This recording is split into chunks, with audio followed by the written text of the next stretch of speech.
Hey guys, this is Those Guys with your host Matt Marrero along with the other host Anthony Toto. Hey. And this episode where we've gone back to the Grudge, Ju-on. So we're doing this again, even though it's not Halloween in July, but you know what? I wanted Anthony to see this movie for some reason. Yes, and I'm very grateful. You don't have to be. The movie wasn't the best, and it sucks. Yeah, I kind of was. It was a small letdown from the first one. I enjoyed the first one better, actually. Yes, no, and you know what it is too, man. I would have had no problem if they cut out the first 45 minutes of the movie. Yeah. Or turned it into a very small recap, or had done flashbacks when necessary. Yeah, that's also true. I mean, the recaps and then the interlude and then that all seemed interesting to me. I think it was an interesting way to frame the movie and everything like that. But I don't know if it really worked. And also, here's the thing, too, right? I think people are going to... And by the way, if anyone's... obviously you can see the people who are listening to our podcast can see the title of either the podcast or if they're watching it through video form on the video. This is Ju-on, The Curse 2. So it's The Grudge, The Curse. It's very strange because once we get to the third movie, that's the one that got picked up theatrically in Japan and then was the huge hit that made the American Grudge. Yes. So these two movies, because I know we talked about this last time, Anthony, but for anyone who's just tuning in or something, these two movies are just meant to be. They were obviously released on video in Japan. They never made it stateside. I've never seen them officially subbed on anything, right? On any DVDs or anything like that.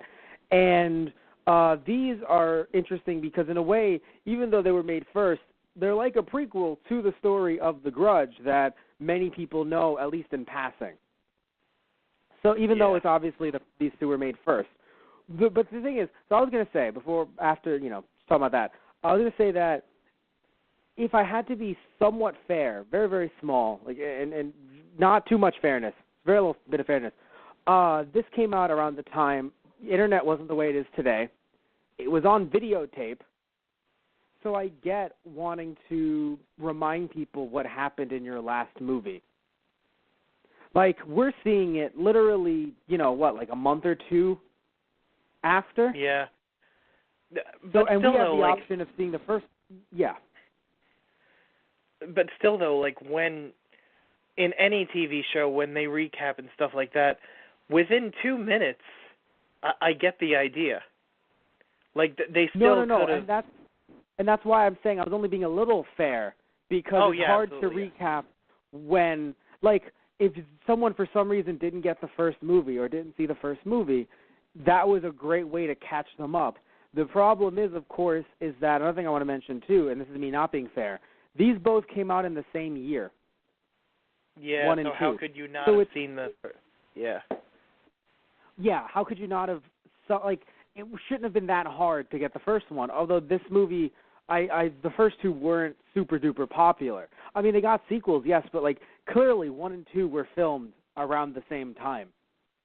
Not only to make 1 and 2, but just the fact that they I assume they didn't sit there and be let's film 1, and 1 was popular. Well, let's make 2, half of it a recap, and then the other half we're going to get the actors again. It seemed like they got all the actors, it seems like they didn't really film anything new until the second half of the movie. Although they interspliced some new shit involving the psychic, her backstory. They did splice in some new footage here and there. Yeah, there was a little bit of that. Yes. Also, I think, and maybe this is just me not understanding The Grudge because I know it in passing and I've seen a little bit of the American version and a little bit of the third one. So maybe I'm just not understanding The Grudge correctly, but or it's a different artistic vision and I'm not a fan of it.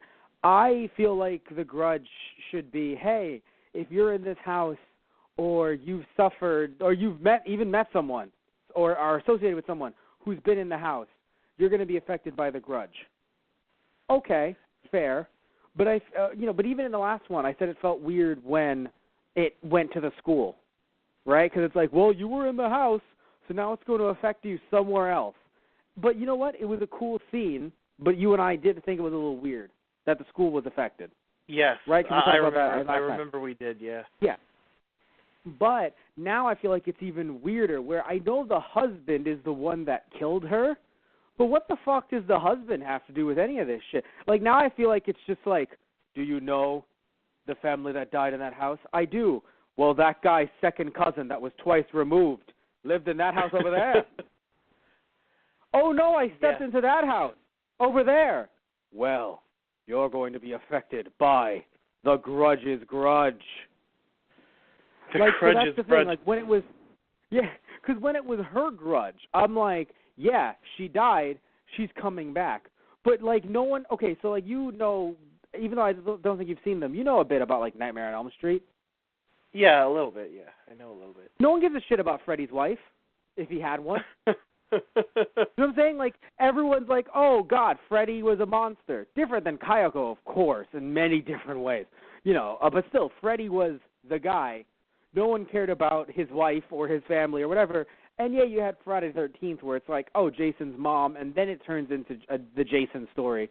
But still, it's just, I don't know, man. Like, it feels weird to just be like, she was killed, so we're going to focus on her. Like, that's cool. Like, okay, sad, but understandable. We're going to focus on her and her grudge. And then the guy that killed her, it feels like the weirdest version of, like, men's rights activism. But what about the male guy that killed her? Like, what? Doesn't it feel that way? Like, what about his evil story? I don't care about his evil story. He gave away the rights to, like, us to give a shit about him when the story was focused around the woman that he killed and the kid. You need equality in murder. Clearly, I don't know, man. It's just so, that's the thing, like, and I'm not saying anything against the creator of the film. I'm not saying that he's trying to say that at all. It's just like when I saw the first one, I was like, oh, her grudge, cool, makes sense, right? She died in the house. You go in the house, you're fucked. Also, I think maybe I wasn't, and also, by the way, Anthony, maybe I wasn't picking up something right in the first movie, but definitely in this one that we saw, it's a lot more apparent that the kid is not dead, but the mom totally is. Yeah. Yeah, I remember the kid that. Meowed, which still confuses me, the fact that he meowed because the cat died and whatever. So I don't know what the fuck's up with that. But clearly in this movie, it shows that, or at least it's coming off as, he's like, Mom, when am I going to see you again? Because I'm alive, but you're dead as fuck right now. He even says, like, are you my mom? Because I'm pretty sure I saw my dad kill my mom. Yeah. So maybe some of that was in the first one too, but I felt like it was more apparent here. Maybe it was, like, translated here. Because, you know, obviously when translating, looking at different scripts. I remember that scene when he was talking to her and he was saying all that in the first one.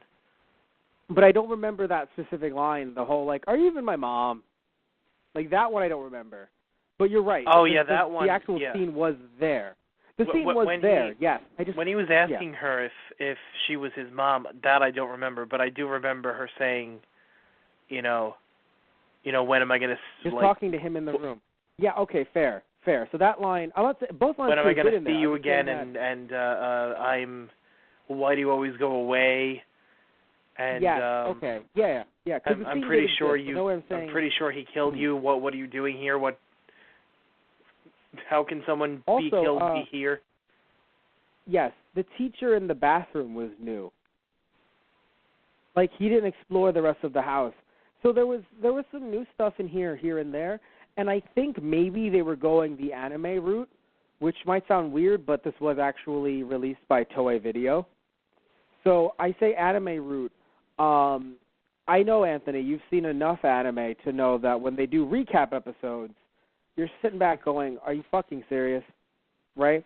But then in recap episodes, but here's the funny thing, in recap episodes, they'll put in new stuff either in the beginning, middle, or end of the episode to try and make it seem like it wasn't a complete waste of your time. So instead of putting out a 45-minute movie, they just padded it with the parts of the movie, like the last two parts that were in the last film, and put in some new stuff, like the teacher going around or the psychic seeing her nephew, I guess. Yeah. Yeah. And all of that. And I feel like if you're gonna do that, then yes, add in new stuff. That's the thing. That's the thing that I can, as you said before, slightly forgive.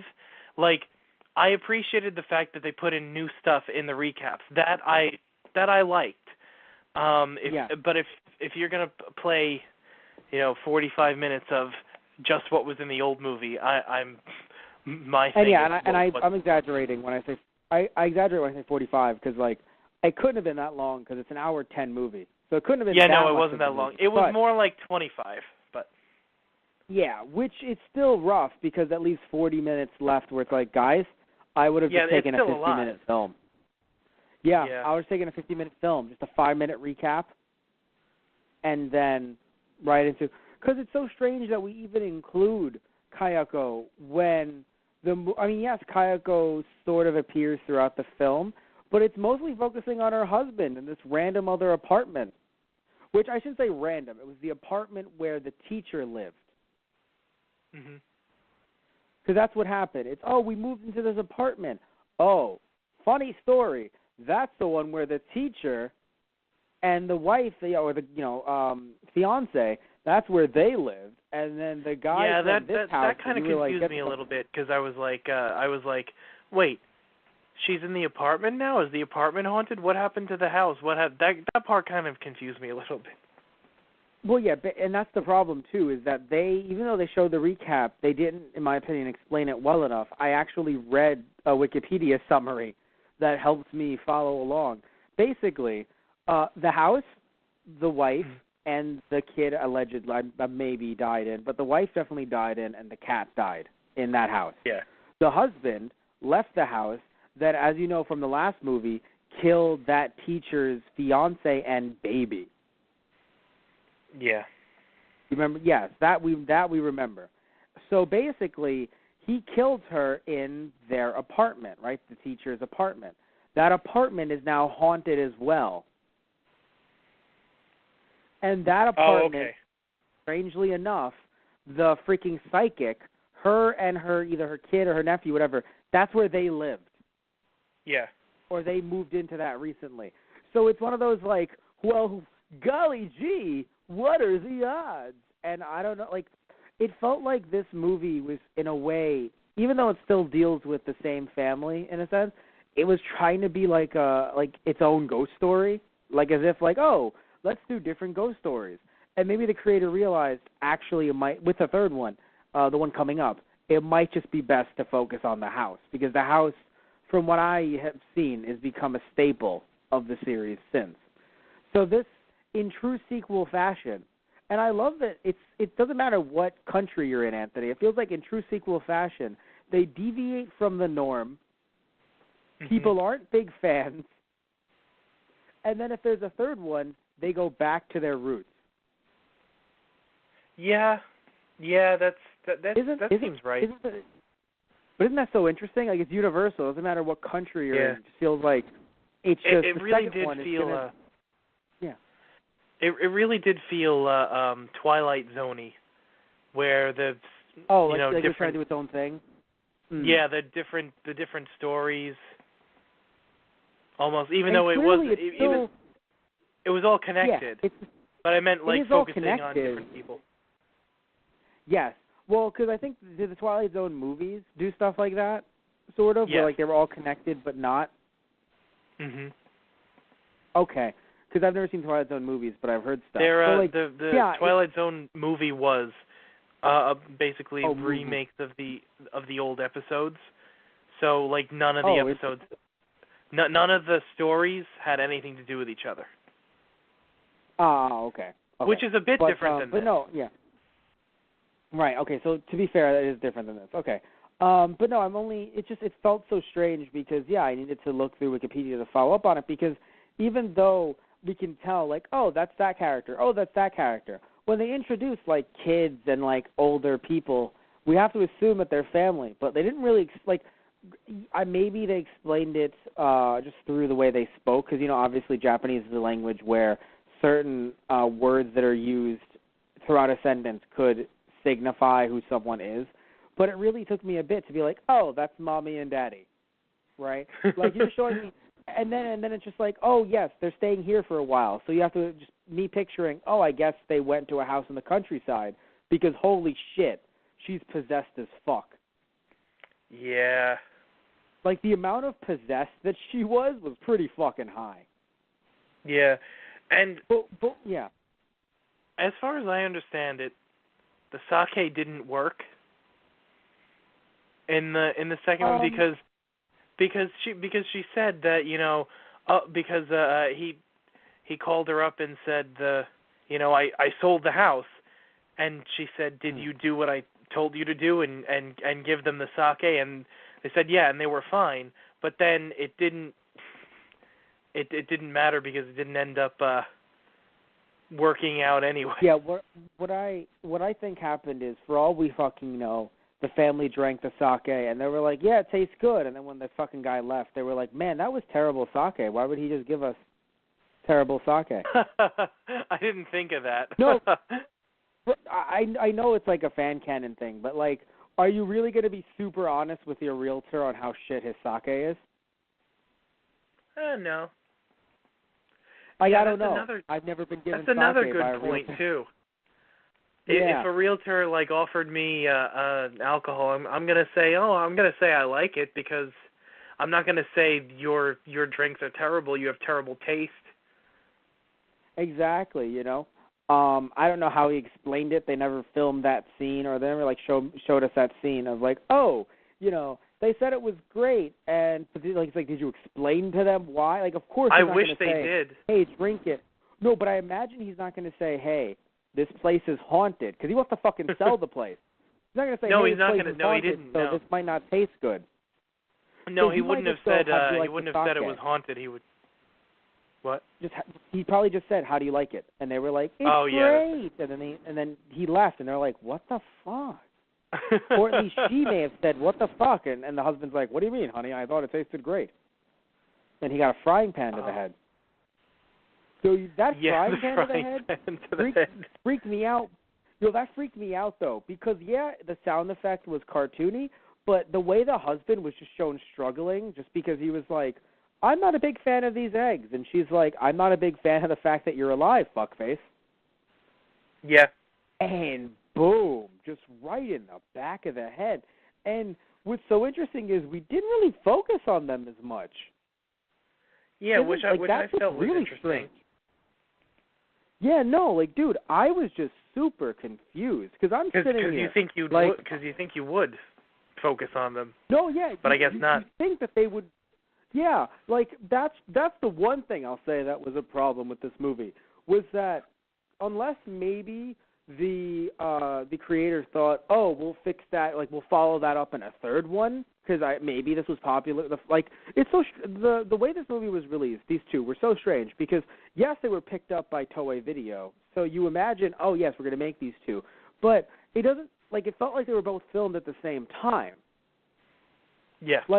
Especially because of how quickly they both came out. It would be strange to me. I know low budgets exist, and this clearly was kind of on the lower budget scale, but it would be so strange if if they just filmed this one so much later.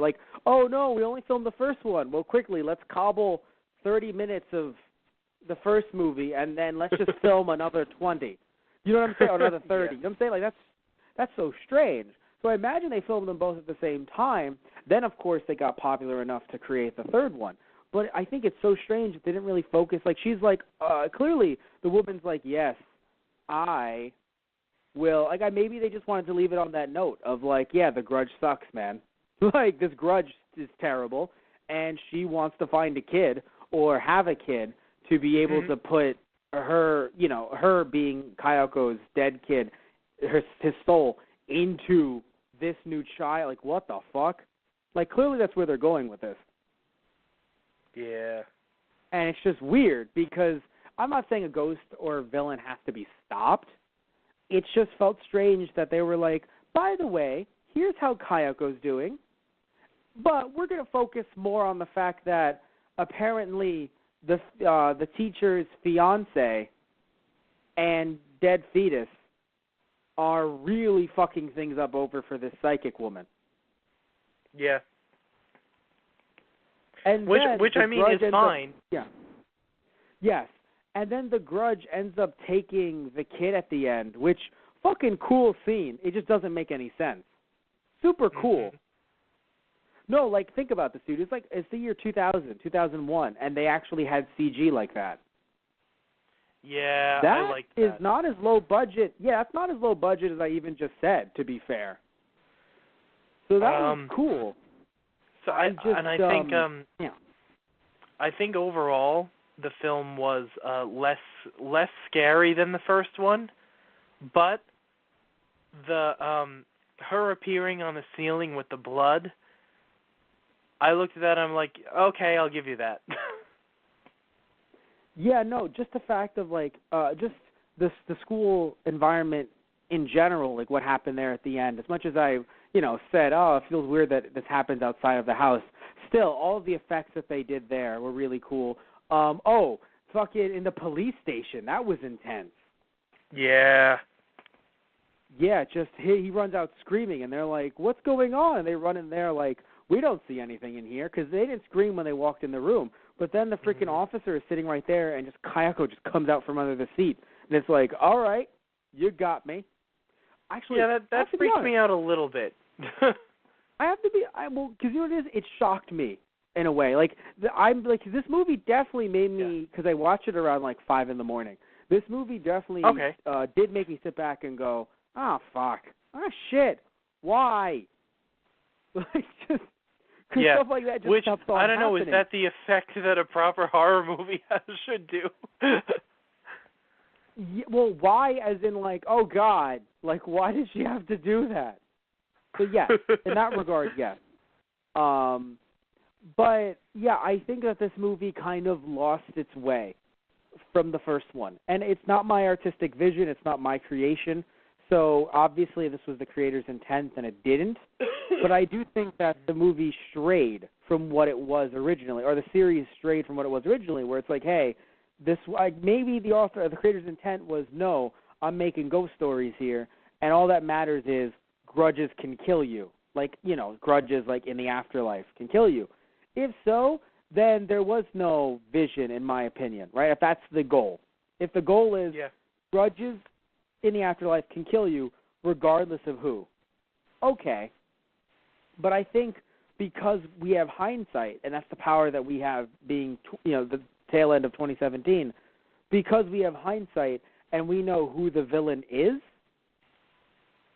and, the house and all that stuff, it's just very strange. It would be like if something like Harry Potter started off not focusing on Harry Potter. Do you know what I mean? Yeah. And now with hindsight, we're like, but it's... It started, gearing off into the adventures of Mr. Muggles. Filch. I'll say the adventures of Muggles. Just Muggles, muggling it up. And then all of a sudden it's like, right, let's get back to Harry. And then the rest of the franchise is about Harry. You'd be like, wait a minute. That was a little weird, that departure there. Oh, excellent one. Are you a fan of Saved by the Bell? I've seen a little bit of it. Ah, darn. I'm trying to think of one that you... Well, because, like, there's certain shows that, like, they... Focus on only one character. Or just something completely different, and then they veer off into... like, if you sit there and you're like, right, there was a point when Family Matters was not about Urkel. Yeah. Stuff like that, But I bring up Saved by the Bell because, like, originally they focused on the one teacher because it was supposed to be about the teacher, not about the kids. But the kids were so popular that Disney reworked it into Saved by the Bell. Oh, that's interesting. I didn't know that. So the first season was one teacher, an older white woman. I can't remember her name because she was only around for like 1 or 2 seasons. It was just about her.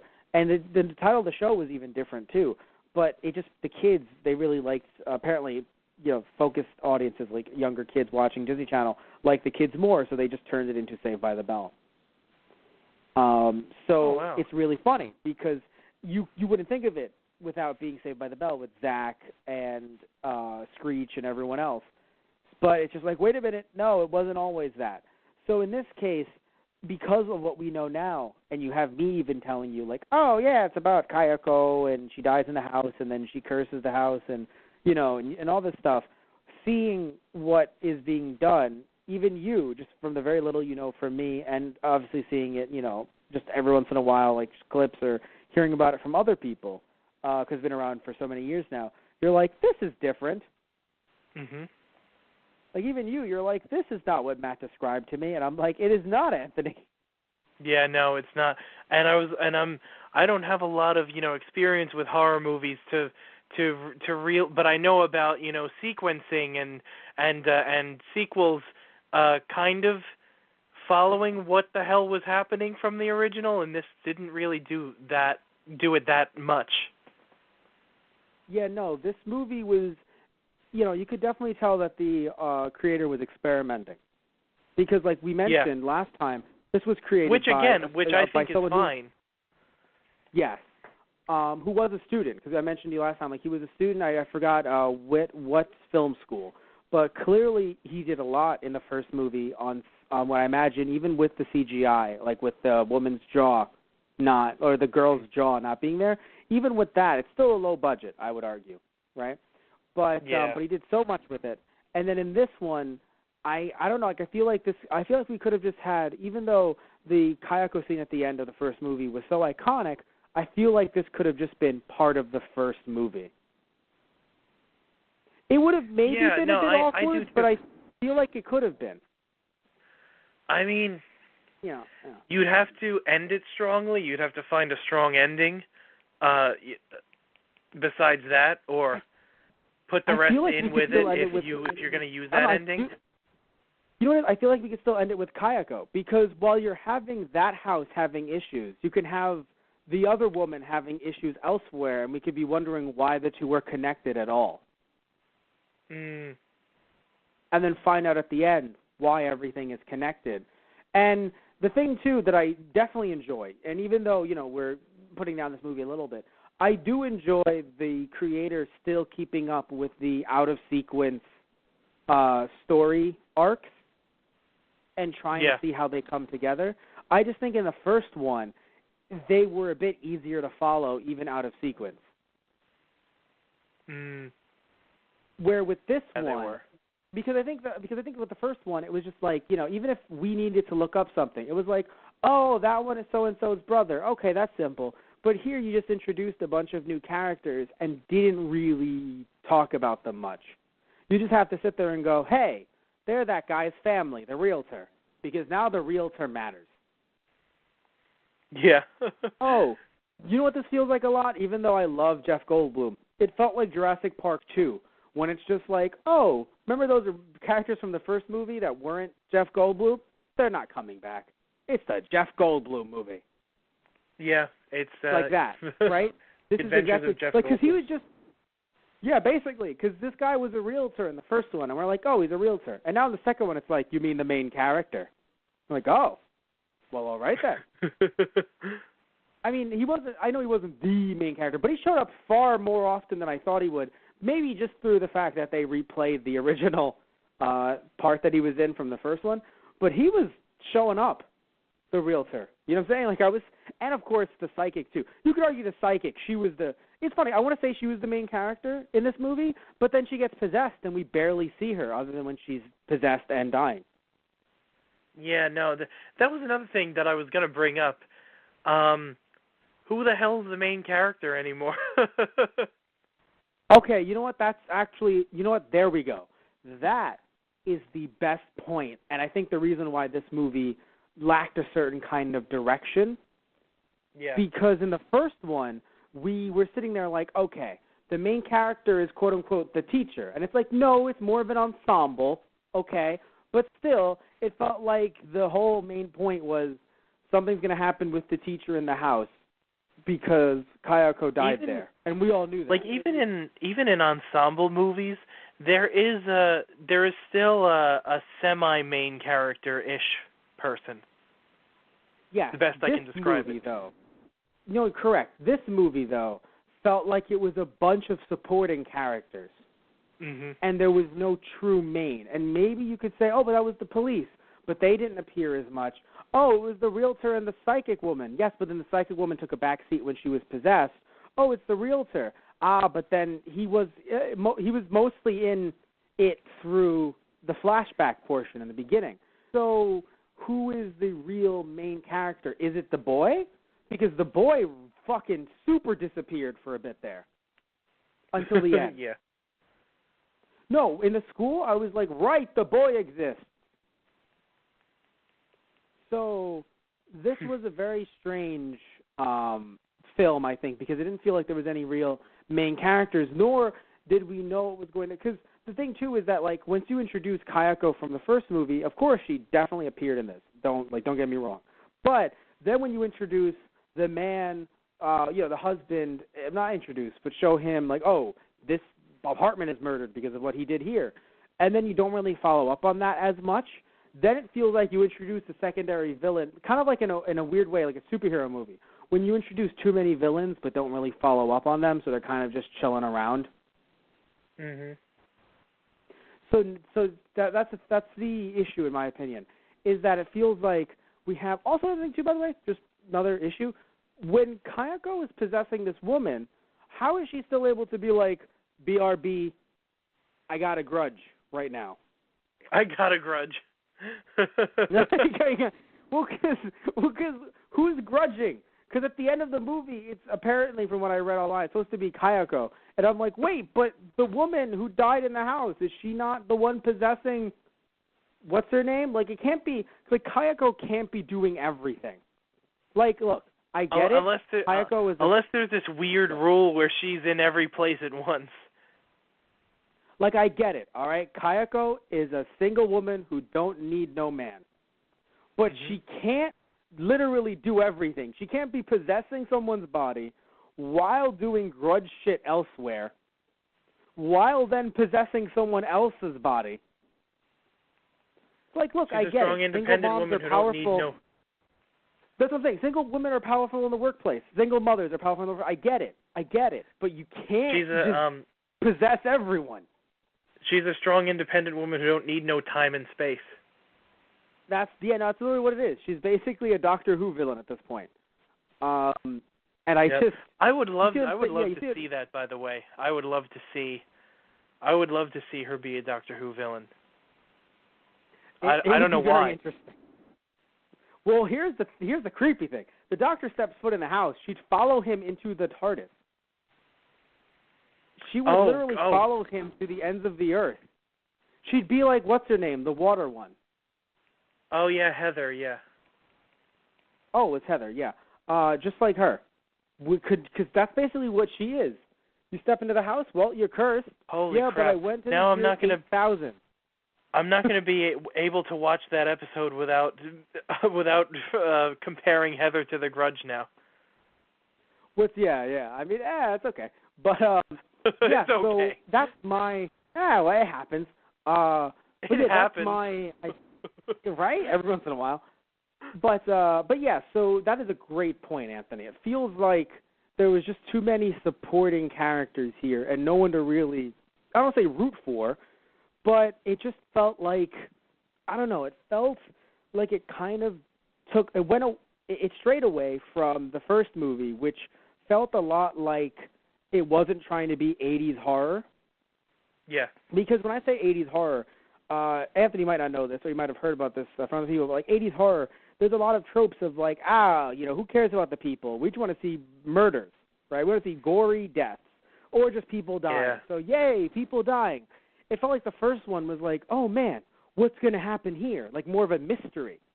But once the mystery which I don't agree with, by the way, because, like, to me, like, I have to care about the people if I'm going to watch them die. I know that sounds, that doesn't sound right. But, like, no. It's more impactful for me that if I care about the characters, for me to watch them die, because the effect is greater. Like, I know what you mean. No, but because the thing is, you're looking at it from the perspective of I want to watch these characters grow, and if some of them die, then that's the part of the journey. But the idea of the 80s horror movie is, no, you're watching them die based on their bad decisions, and you're rooting for the deaths of, like, you know, like basically like two teenagers that are like, hey, we should go have sex somewhere. And it's like, you fucking idiots. Jason's right there, you fucking idiots. You're going to get stabbed, and we're all going to be okay with it. And then they get stabbed, and then everyone's okay with it. Like, it feels like, not that we're supposed to be hating them for being stupid in this film specifically, but it doesn't feel like we were supposed to sit there and go, oh, no, I hope they survive, because it didn't feel like there was enough time for us to really care about them enough. And also because they died at the end, and in a way, it kind of felt like, with the way the scenes were filmed, it was supposed to be like, oh, that was cool, like the way that death was filmed or something.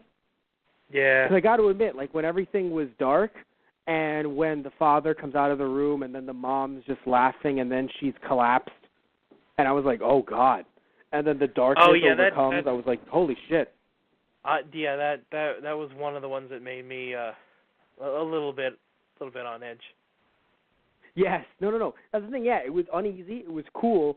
But, of course, the issue is that in the first movie, it felt like, same thing with The Ring, honestly. It felt like a mystery that we're trying to solve. And once it's solved, it's like, you fool, she's in the house. Where here it's like, oh, because maybe because the thought shouldn't be, oh, we're trying to solve a mystery, because we know once we saw his face, it was like, wait, you're the husband from the first movie. Oh, God, this is the apartment where you killed the guy's fiance and kid. Mm-hmm. So it's like, now the cops are trying to solve what the fuck's going on, but even with the cops, they get killed. So I don't know. It feels like this was just a movie trying to just wait for everyone to die, and it was like, oh, cool, all right. Well, that was an hour of 10 of people dying. So it was. Yeah. And by the way, I'm not saying that that can't be a movie. I'm just saying that compared to what the first one was, it feels like it's a departure from that. Where instead of trying to solve something, we're just watching people die. And you see what I mean? Yeah, and maybe that was the intent. Maybe he wanted to do that. Maybe he wanted to make the second one different, or he wanted to deviate from what was going on a little bit. And if that's the case, bigger. Yeah, if that's the case, then I respect that. I don't have a problem with that. If that's what he was intending on doing. We just don't like it. Yeah, no. If that's the intent, then you clearly hit the mark. We just don't like the intent. Like, we don't like the creative decision. But I mean, if that was his point. If it's like, no, I meant to do it like this, and this is what I meant, and yada yada, cool. But that's not what you and I are necessarily into. Or at least if I'm into it, I want to know that before coming in. Yeah, that's true. In other words, so basically I would tell you, hey, Anthony, we're doing Friday the 13th. This is what the movie's going to be. And then you come into it and you're like, maybe you're not the biggest fan of the way the movie was, but you go, but I see what they were doing because that's what Matt told me, or that's what everyone told me. This is what you're going to get coming into it. This is what you're supposed to be getting out of this, right? Because that's how the Friday the 13th movies are, starting from the first one, right? Yeah, and then I watch it and I'm like, wait, Matt told me that Friday the 13th was about, ducks that go on adventures and stuff like that. And then you come in and you're like, Anthony, it is not DuckTales. But I'm going to do that to you one day. Are you sure it's DuckTales? Yes. But why is it called Bride of Chucky? Don't worry, Anthony. Let's just watch the movie Child's Play. What's Child's Play about? Oh, it's a spin-off of Toy Stories. Oh, boy. Oh, my God. But, I mean, I would have to be an idiot. But.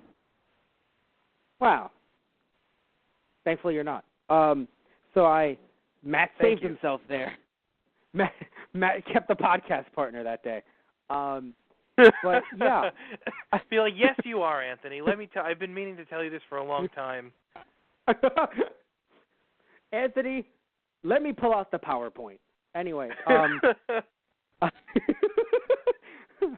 I have to say, though, there was some very interesting stuff. As we're wrapping this podcast up, one of the coolest things in this movie was when it was, oh, hey, your sister's here. like to the realtor, the secretary, and he's like, no, she's fucking not. Yeah, she's here. I just saw her. No, you fucking didn't. Yes, I did. I'm hanging up the phone. You should probably bathe in holy water. Yes. Yeah, exactly. Because exactly that was the coolest. Yes, because clearly the sister's psychic powers manifested themselves, and she still was able to, at least like as a ghost or as just her powers or whatever, go see her or try to go see her brother, despite the fact that it's like, no, your body's here. So like it's showing that something's wrong. I just feel like when you, and even though this movie is not meant to be, the series clearly is not meant to be like Dragon Ball Z or like a shonen anime, but it's so strange to like, but it's strange to introduce her and then her dad with like, we have psychic powers, yeah, and it's just like, what's gonna happen? Oh no, we've been possessed. Like, wait, the powers, like usually you bring in a character like, and I know it's not supposed to be 1-to-1 here, but like a priest, like, oh, I have the power to exorcise this demon. The priest doesn't usually get possessed by the demon for like a chunk of the movie, and it's like, I am now demon priest. I will perform my own exorcism. Right? Yes. No, demon priest. No. Wait. Yes, demon priest. I don't know. You don't know which way to roll on that one, but still, it's like when you bring in a character that you think, oh, you're going to be powerful. Maybe it's supposed to say, no, it's not. The psychic in this case is not that she's powerful; it's that she can be more in tune with it and then be possessed by it easier. But then, like you said, we then have that woman in the house who then was easily possessed by Kayako. Which, something interesting to note, other than in the last film, it doesn't seem like any woman has died by Kayako, other than the girl in the last film, the Jaw situation. And then we also, apparently I think the mom died in the house too, off camera. I think they said that in this movie. But it seems like people haven't died. Like women haven't died by Kayako. Like it seems like she either just possesses them, or, I mean, the mom died in this movie to be fair, but that was very weird. It looked more like The Ring than The Grudge, like the look on her face. So that was very interesting. I don't know. I just took it as she possesses and or kills whoever she wants, and there's no rhyme or reason to it. Fair. But in the it's strange that in the house she's possessing someone, and it's just like, I'm Kayako, and I'm living as a young mom in Japan. Like, just Kayako in the workforce. Like, it was just so strange that she just possesses her. I see what they're going with that, but I feel like there's just a bunch of threads that they didn't really follow up with in this movie. And I think that's my biggest issue with this film, is that the first one laid out a lot of groundwork, and you could just think by the end of the movie, oh, okay, so Kayako is going to kill anyone who steps into the house. Or Kayako killed him because that was her grudge and she loved him and yada yada, blah, blah, blah, blah. And then it just transitioned to this movie, and then they're like, no, we're going to investigate things and answer questions. And then they didn't. They just added more people. And they died, but doesn't necessarily close anything. So that's my case. Like, that's my thing. Like, you introduce a lot of people, or you brought them back just to get them killed, but that doesn't necessarily mean that you have a full, complete story. So in a weird way, I can't wait to watch the third one with you, because I want to see in what way does it somehow try to either conclude or follow up on these events. Because I know it's supposed to be 2 years later after the events of the first two movies. And I really can't. I can't wait to see what the hell happens following this. Yes, because it's supposed to be the full-on big-budget theatrical film. So the next one is supposed to be it's supposed to be bigger in scope than these two. Because obviously, as much as we liked the first one, and even this one here and there, you can tell that the world is quite small. You know what I mean? Because due to the budget and due to time constraints and stuff like that, you can tell that they only focus on certain things here and there. But now I think in the third one they're going to bring in more characters. If it's anything like the American film, which I know it's not completely 1-to-1, it's going to be a very interesting movie. So I actually can't wait to watch that one with you in the future. But yeah, so I want to thank you all so much for listening in to another podcast, another Friday Night Movies. Thank you, This was guys. a very strange one. Yeah, this was one, weird. I think. So this was weird. So we're gonna. What was that? We're gonna go bathe in holy water now. We're gonna go bathe in holy water right now. I just want to say, this film, strange film. All right. I definitely think people should try to find it online if they could. No, I'm not trying to promote piracy here. There's just no way to legally get it with English subtitles on DVD. So if you find it somehow, you're not, there's no legal DreamWorks. I say DreamWorks because they actually release, they're the ones that release the Grudge movie in the U.S., both the Japanese, the third one, with the subs, and this one. So, yeah, there's no way to get it. So, if you find it online, good for you. I'm not going to say someone shouldn't watch it, but I definitely think that if you don't care about those small little newer moments, you could probably skip to 30 minutes into the movie if you've seen the first one. You won't have missed anything. But, yeah, you really wouldn't have missed much. So, yeah, again, thank you all so much for listening in. If you like our podcast here, then you probably will like our other podcasts. So definitely check out our YouTube channel, Those Guys on the Radio. And with Those Guys on the Radio, by the way, myself and Tristan Walter, a childhood friend of Anthony Toto, he and I do Keikaku Corner. Yes, he and I do Keikaku Corner, which is basically a weekly anime news show. So we talk about weekly anime news on a podcast on our Those Guys on the Radio YouTube channel. And you might be listening to us through our Blog Talk Radio channel, which is actually blogtalkradio.com/Those Guys on the Radio. Or you could be listening to us through our iTunes, which is Those Guys Radio. Or you can just search up Those Guys and find us that way.